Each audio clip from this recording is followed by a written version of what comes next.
और इसी पर और ज्यादा जानकारी के साथ हमारे सहयोगी हमारे साथ जुड़ गए हैं। पवन नारा भवानीपुर से लाइव जुड़े हैं। ओंकार सरकार भी चौरंगी लेन कोलकाता से हमारे साथ लाइव जुड़ गए हैं। पवन, सबसे पहले तो जिस तरीके से पूरा हाई वोल्टेज ड्रामा हुआ और बार बार ये कहा जा रहा है कि गाड़ी वहां खड़ी थी, उस गाड़ी में कुछ ऐसा था जिससे कि ईवीएम को टैंपरिंग करने की कोशिश की जानी थी, क्या सच्चाई है इसके पीछे? और ये जो पूरा हाई वोल्टेज ड्रामा है, क्या ये खत्म हो गया या अभी भी ये कंटिन्यू रहेगा? देखिए, फिलहाल की स्थिति मैं आपको बता दूं, फिलहाल शांति है। कोई यहां पर गाड़ी अलाउड नहीं है। ये रोड पूरी तरह से खाली है। इस वक्त हम ठीक उस स्कूल में मौजूद हैं जहां पर भवानीपुर की ईवीएम रखी गई है। यहां सब कुछ व्यवस्था नजर आ रही है।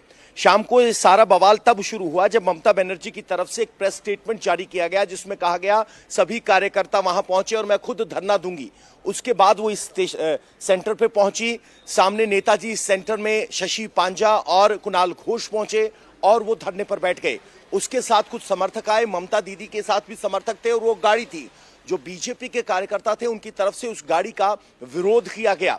विरोध इस बात को लेकर था कि चुनाव सेंटर के आसपास एक फॉर्मेटेड गाड़ी, यानी जिस पर दीदी के प्रचार की सामग्री लगी थी, एसी लगा था, एक पूरी व्यवस्था थी, वो कैसे आ गई? बीजेपी के कार्यकर्ताओं की तरफ से उसका विरोध किया गया।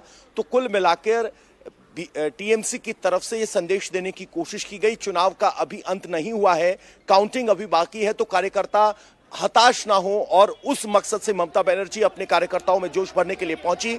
सुवेंदु अधिकारी के साथ की तरफ से भी ट्वीट आया और उन्होंने एक फोटो जारी किया जिसमें काउंटिंग सेंटर के बाहर ममता बनर्जी कुर्सी पर बैठी हुई दिखाई दे रही हैं। और सुवेंदु अधिकारी की तरफ से कहा गया कि हमारे रिप्रेजेंटेटिव भी वहां मौजूद रहे जब तक ममता बनर्जी यहां से चली नहीं गई। तो कुल मिलाकर ये एक संकेत के तौर पर देखा जाना चाहिए कि ममता बनर्जी अपने कार्यकर्ताओं को संकेत दे रही कि काउंटिंग सेंटर पर बने रहें, ना छोड़ें। उनका जो वीडियो आया उसके बाद जो एक्शन आया, उनके दो नेता पहुंचे, संदेश साफ था कि काउंटिंग सेंटर पर नजर बनाए रखें और इसी वजह से ड्रामा हुआ। बिल्कुल पवन, और यहाँ पर ममता बनर्जी ने आरोप भी लगाया है ईवीएम को लेकर के, जिसके आरोप पर चुनाव आयोग के अधिकारियों ने ये कहा। आपसे समझना चाहेंगे ओंकार कि ममता बनर्जी ये कह रही है कि मैं कैंडिडेट हूं भवानीपुर से, उस हैसियत से मुझे अंदर जाने नहीं दिया जा रहा। चुनाव आयोग ये कह रहा है, अधिकारी ये कह रहे हैं कि हमने जब मेल किया सबको, टाइम पर कोई नहीं आया तो हम अपने आगे के प्रोसीजर में लग गए। तो ऐसा आरोप यहाँ पर ममता बनर्जी क्यों लगा रही है? इसके पीछे की जो टेक्निकलिटीज हैं उसको जरा समझाएं।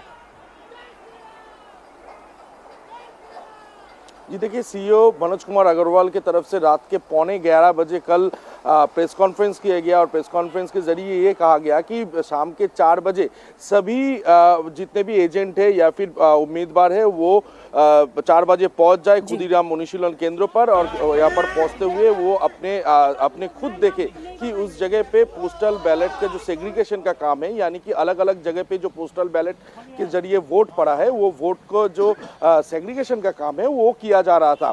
तो 4 बजे जब समय दिया गया, लेकिन देखा गया है कि किसी भी पार्टी की तरफ से कोई एजेंट या फिर उम्मीदवार उस समय पे नहीं पहुंचा। नहीं पहुंचने के बाद सीईओ का कहना है कि अगर नहीं पहुंचेंगे तो काम क्या रुके रहेगा? काम तो रुकना नहीं चाहिए, तो इसलिए काम तो उस समय किया जा रहा था और सभी नियमों को पालन करते हुए उस समय काम किया जा रहा था। हालांकि बाद में तृणमूल कांग्रेस की तरफ से उसी वीडियो को जारी करते हुए सोशल मीडिया पर यह कहा गया कि इस ईवीएम का टेम्परिंग किया जा रहा है और इस वजह से शशि पाजा जो कि श्यामपुकुर से तृणमूल कांग्रेस के उम्मीदवार है और बेलेघाटा से कुणाल घोष जो उम्मीदवार है, वो दोनों ही पहुंच गए खुदीराम अनुशीलन केंद्र और जाके लगातार धरना लगाने लगे और कहने लगे कि यहाँ पर ईवीएम के जरिए ईवीएम पर ऊपर टेम्परिंग करने की कोशिश किया जा रहा है।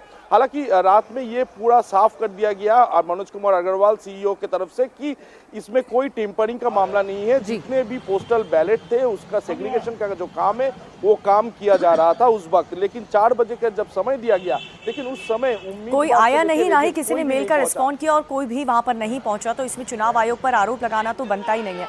बहुत बहुत शुक्रिया ओंकार आपका इस जानकारी के लिए।